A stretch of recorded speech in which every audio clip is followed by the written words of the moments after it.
ಇದು ಕಪಿಲಾ ನದಿ ಈ ಕಡೆಯಿಂದ ಬಂದರೆ ತಾರಕ ಅಂತಂತೇಳಿ, ಅದು ಎರಡು ತಾರಕ ಕಪಿಲ ಎರಡು ಸೇರಿ ಸಂಗಮ ಅಂತಂತೇಳಿ ತಾರಕ ಕಪಿಲ ಸಂಗಮ. ಅದರ ಮಧ್ಯೆ ಶ್ರೀ ರಾಮಲಿಂಗೇಶ್ವರ ದೇವಸ್ಥಾನ ಇದೆ ಸರ್. ನಮಸ್ತೆ, ನಮ್ಮ ಹೆಸರು ಬಸಪ್ಪ ಅಂತಂತೇಳಿ, ಹೆಚ್ಚಮಟಗೆರೆ ಗ್ರಾಮ. ಇಲ್ಲಿ ಶ್ರೀ ರಾಮಲಿಂಗೇಶ್ವರ ಅಂತಂತೇಳಿ ಅದು ಪೌರಾಣಿಕ ದೇವಸ್ಥಾನ, ಶ್ರೀ ರಾಮಲಿಂಗೇಶ್ವರ ಸ್ವಾಮಿ ಅಂತ ಹೇಳಿ. ಇಲ್ಲಿ 101 ಲಿಂಗ ಅಂದ್ಕೊಂಡು ಪೂರ್ವರಿಂದ ಹೇಳ್ಕೊಬರ್ತಿದ್ರು. ಅದನ್ನು ಆ ಪ್ರಕಾರವಾಗಿ ನಾವು ಹೇಳ್ತಿದ್ದೀವಿ. ಇಲ್ಲಿ 101 ಲಿಂಗ ಅಂತಂತೇಳಿ ಸ್ವಾಮಿಗಳು ಪೂಜೆ ಮಾಡಬೇಕಾದ್ರೆ ಆಂಜನೇಯ ಸ್ವಾಮಿ ಅವ್ರಿಗೆ ಹನುಮಂತನಿಗೆ ಲಿಂಗ ತಗೋಬೇಕು ನಾವು ಪೂಜೆ ಮಾಡಬೇಕು ಅಂತ ಹೇಳ್ಬೇಕಾದ್ರೆ ಅವರು ಲಿಂಗ ತರಕ್ಕಂತ ಹೋದರು.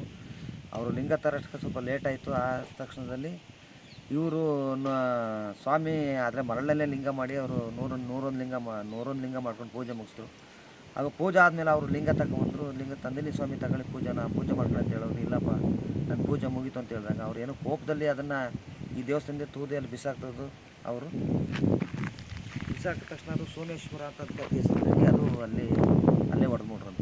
ಮಹಾಶಿವರಾತ್ರಿಗೆ ತೆಪ್ಪಲ್ಲಿ ನಾವು ಗ್ರಾಮದವರೆಲ್ಲ ಸೇರಿ ಜಾತ್ರೆ ನಡೀತೆ. ಆ ಜಾತ್ರೆಲಿ ಹೋಗಿ ತೆಪ್ಪದ ಮೇಲೆ ಹೋಗಿ ಅಲ್ಲಿ ಪೂಜೆ ನಡೆಸ್ತೀವಿ.